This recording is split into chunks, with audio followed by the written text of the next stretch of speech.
I'm Bill McWilliam, president of Cascadero Copper, CCD on the TSX Venture Exchange. Cesium is one of the world's rarest metals with a growing industrial demand. Drilling is underway on our Tehran property in Argentina to prove up a cesium resource. Cascadero's patent-pending leach process has the potential to make Cascadero the lowest cost supplier of cesium in the world. Visit our website, cascadero.com, or phone us at 604-924-5504. You're listening to HowStreet.com radio, available online at TalkDigitalNetwork.com. Welcome to HowStreet.com radio, the online source for market opinions. Here is Jim Goddard. My guest is Hilliard MacBeth, author of the book When the Bubble Burst, Surviving the Canadian Real Estate Crash. He's also a portfolio manager and financial advisor in Edmonton. Welcome back to the show, Hilliard. Nice to be chatting with you, Jim. The CMHC making a number of statements today. Gee, Toronto real estate might be running into problems. Vancouver's overpriced. Calgary and Edmonton are overbuilt. Is somebody finally just waking up there to reality in Canada? Well, you know, the CMHC has actually been making little noises for a long time, and they've got a really complicated system with 4 factors in it as to when a housing market gets into trouble. And I've looked at it very carefully over a number of times when they come out, and it's a little bit impossible to decipher. But one of the things that they look for is overheating, where prices are rising faster than normal. And of course, we've had that in the past for a long time. So now, ironically, now that prices in Toronto are softening, at least in the single-family home category, down about in some parts of the city 20% from April. April looks like March, April was the peak on single-family homes. Now that actually in the CMHC system is a good thing, right? But then of course they'll switch and they'll say, but condo prices are way up, and apparently as weak as single-family home prices are, condo prices are rising. But the other thing that they track is one of the other 4 things that they track is overbuilding. So. And there's definitely overbuilding in Calgary and Edmonton. In fact, I just saw, maybe it was the same thing that you saw, something like 23,000 units in Calgary. The highest ever are vacant, and a lot of these are new. Some of them are not new.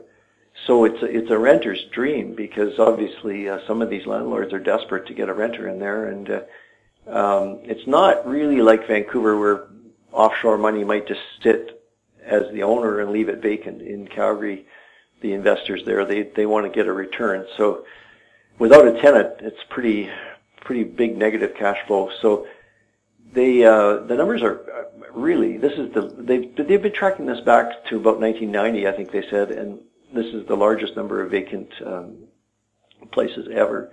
And unfortunately, for the building industry, there's still a lot of new construction underway in both Calgary and Edmonton. So I didn't see the Edmonton numbers, but I'm sure they're similar to Calgary, maybe not quite as exaggerated. But there's a tremendous amount of new construction. There was, Edmonton, Calgary were building 20, 25, 30% of all the new units in Canada there for a while, because people were convinced that everybody was moving to Alberta to get in on the petroleum boom. Well, what is the feeling in Alberta now? If you have survived this far with the change in oil prices, you're likely to continue to survive? I think so. I think the feeling is cautious optimism. I think people are feeling that the recession started more than 2 years ago, at the end of 2014, and now there's a number of indicators in the middle of 2017 that the recession in Alberta might be over. I think a number of economists have actually said it is over. So people are ready to jump back in, and I see, although there's a lot of houses for sale in Edmonton and Calgary, I also see a lot of sold signs, so there must be people that are able to get financing, and they're stepping up to the plate. But I mean, if they're not going to ask me, but if they did, I would say I'd wait a little while longer, because I lived through the 80s, and that lasted a lot longer than 2.5 years. That was quite a long process. And although the oil price is up to $47, it doesn't really have that big an impact on oil sands construction, because oil sands construction, it's a 10-year cycle. And as these projects come up for completion, which there's the last 2 or 3 now are getting to that point this year, I think, there's no new plants underway. So that means there's going to be a big drop-off in the investment in the oil sands. And the bitumen will still be pumped out, and hopefully they can get a pipeline to send it to Asia and I guess rail cars to the U.S. But a lot of the boom in Alberta was construction, both residential housing, office towers, and especially industrial like oil sands. And all 3 of those seem to be slowing down at the same time. Of course, in BC, they just had Petronas cancel its monstrous project to liquefy natural gas and send it to Asia. Is that a hint that the oil and gas business does not have a long-term future? Well, I think the problem with the liquefied natural gas, and of course I'm not an expert, but I've been following it and watching, and I think the prices basically went so low that an $11 billion investment just didn't make sense anymore. Australia's built some huge natural gas plants, and other places in the world have liquefied natural gas. The U.S., which was planning to import liquefied natural gas, has now decided that they've got so much they're going to export it. So I think maybe the window to build that plant was maybe 5 or 10 years ago, and now it's too late, and there's a glut on the market. And depending on what happens with everything, the window may reopen someday, or it may never reopen. I don't know, but I think that's actually going to affect Alberta as well, because a lot of the people that work on those plants obviously would have come from Alberta, and a lot of the design and engineering work that's involved in those plants is done in Alberta. I was talking to somebody who was working on the Gateway pipeline. If you recall that one's obviously not going ahead, but he was telling me, an engineer was telling me that they were right down to fairly detailed drawings of all that sort of stuff, and that was all really good work for engineers. They were being paid very well, and there was a lot of them working on it. And I think it would be the same with the liquefied natural gas plant too. So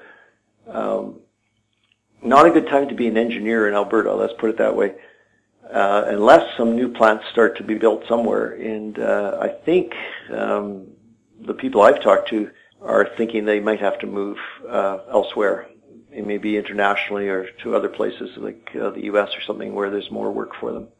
We'll have more with Hilliard MacBeth right after the break. Gem International is a new diamond explorer in the richest diamond producing country in Africa, located next to the 4th largest producing diamond mine in the world. International Spotlight is on an 1109 carat diamond recently discovered in Africa by a fellow Canadian junior with a proven operator and finance team. Gem International trades on the TSX Venture Exchange, symbol GI. Visit us at gemdiamondmining.com. Lotus Ventures Inc. is a BC-based medical marijuana company poised to launch into the rapidly evolving cannabis sector. Lotus is in the final review stage of the Health Canada approvals to become a licensed producer, having arranged facility financing of up to $12 million, plus building permits for its prototype indoor production facility. Shares trade under the symbol J on the Canadian Securities Exchange. Visit our website at lotusventures.ca. Welcome back. We're speaking with Hilliard MacBeth. Hilliard, if people do have to move, would this be a brain drain? And if the oil and gas business does come back, would we be scrambling to get these people back or have to retrain new people? I think it's such an international business. I've known over the years people that move, to Texas and back, and even Russia. I learned from one fellow that worked in Russia that the safety standards, now this was 25 years ago, the safety standards there are non-existent, basically, is what he was saying on the drilling rigs over there. They're in the oil and gas business. They're used to having to move around quite a bit. going where the work is, and I don't know that they always like it, but if a new boom started up in Alberta or BC or Saskatchewan, I'm sure that people would come back. But the hot new area now, the very hot area, is the shale oil in Texas. It's in the west part of Texas on the border with New Mexico. It's called the Permian Basin, and it's just unbelievable what's going on there. I almost think it'd be fun to go down there and just check it out, because the numbers are just phenomenal. I think they've increased the production of oil from 8.5 million barrels to 9.5 million barrels just in the last 12 months, and it's almost all of the increases come from that area.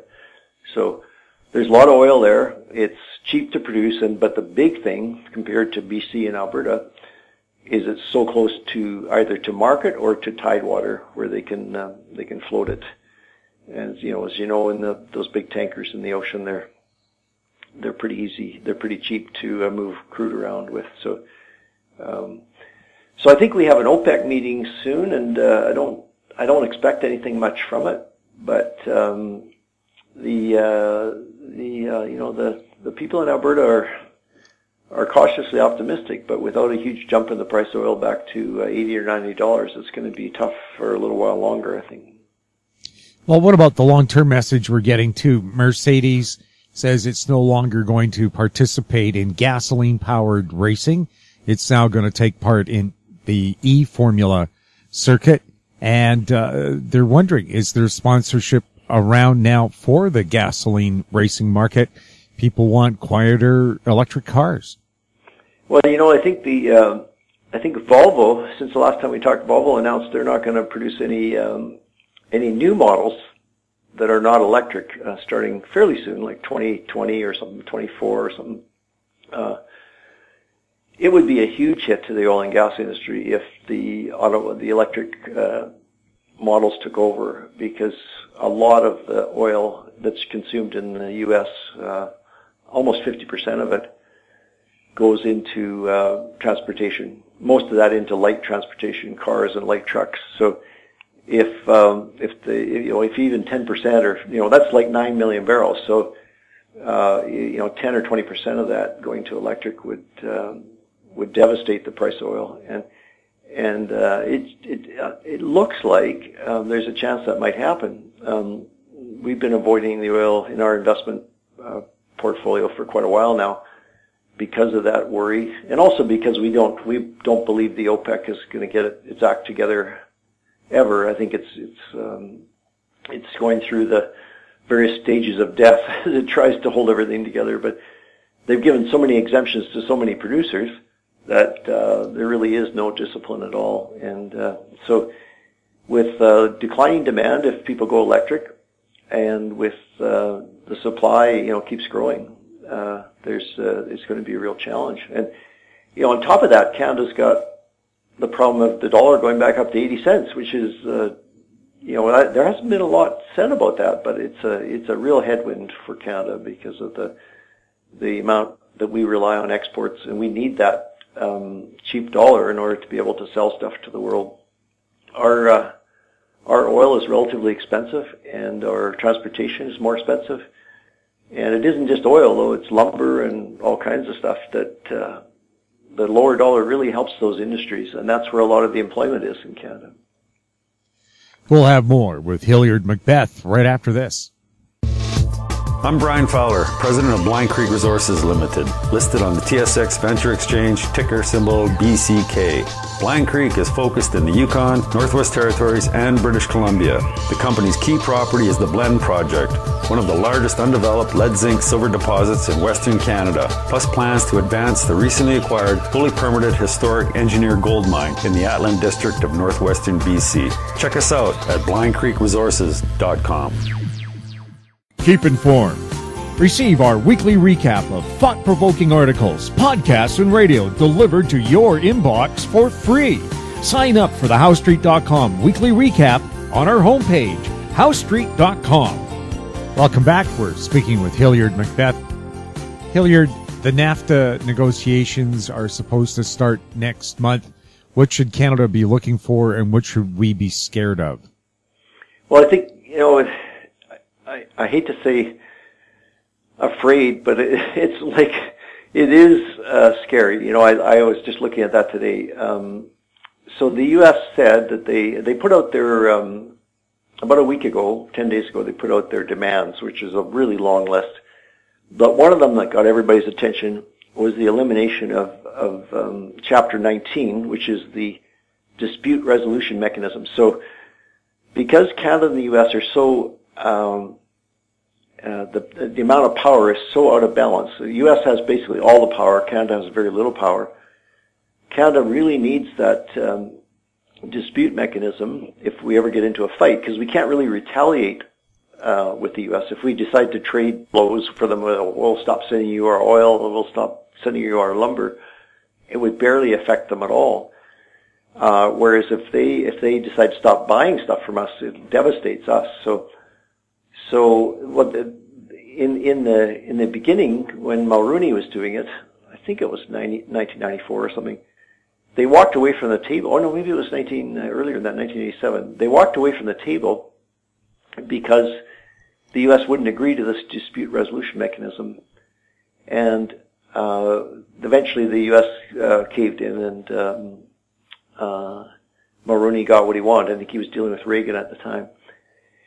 And but the U.S. never liked this thing, and the reason they don't like it is because there's an independent tribunal, usually retired judges or people like that, and they're from Mexico, Canada, and the U.S. Usually they put up a panel depending on what the dispute is. There's been lots of disputes. A lot of them are softwood lumber, but lots of other commodities too, and lots of other things too as well, not just exports, but other arrangements.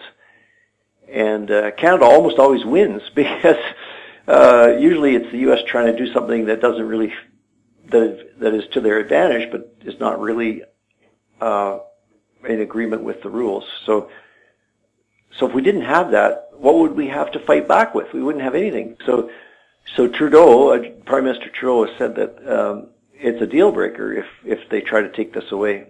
So Mulroney is sort of still around, and he was quoted in the Globe and Mail today saying that it's very, very important, and he described how they fought for this dispute resolution mechanism. But so if you read that, and then you go back, and I don't know if you remember this, you probably will, in Wisconsin, Donald Trump, President Trump was talking to the Wisconsin dairy farmers, and he just said, "Oh, these terrible Canadians are taking advantage of you. We're going to fix that. We're going to make sure they don't get away with that anymore." He was just obviously pandering to the crowd. But if he can do that for political points with no repercussions, then that's going to be very tough on Canada. So we should be worried. Now, there is one bright spot I discovered today. They've appointed a guy as the lead trade guy. Originally it was going to be Wilbur Ross, who's the Secretary of the Commerce, but they've brought in another guy, Robert Lighthizer is his name, and he did work under Reagan, and he's very experienced at trade negotiations. So that could be a positive in that he's got lots of experience, and he realizes that for this to work, you can't just have the big, powerful party to the agreement just bullying everybody else all the time, like Trump would probably like to do. Well, that's always been Trump's method of negotiation is ridicule people, bully them, talk things out, and then smile and say we got a fair deal at the end of it. Yeah, I think, and I think a lot of the people that learn to deal with him, I mean, I've read a couple of books about it, but I think, if you stand up to him a little bit and, you have to sue him. He's been involved in 3,500 lawsuits in his business dealings. In the end, he actually probably will agree, to be fair. But he gets so many people just intimidated in the business world anyway that they just cave in without fighting back. So if he tries to apply that in international trade negotiations, it's going to be difficult for Canada because we don't really have a lot we can fight back with. Now, we could maybe we could team up with Mexico, and then that might be a bit more of an equal fight. But even then, it's not a very fair fight, I don't think. So. Well, with the U.S. wanting to be isolationist as well, China said, we really don't want to be the world's leader when it comes to trade and everything, but If the U.S. doesn't want to do the job, I guess we'll have to do it for them.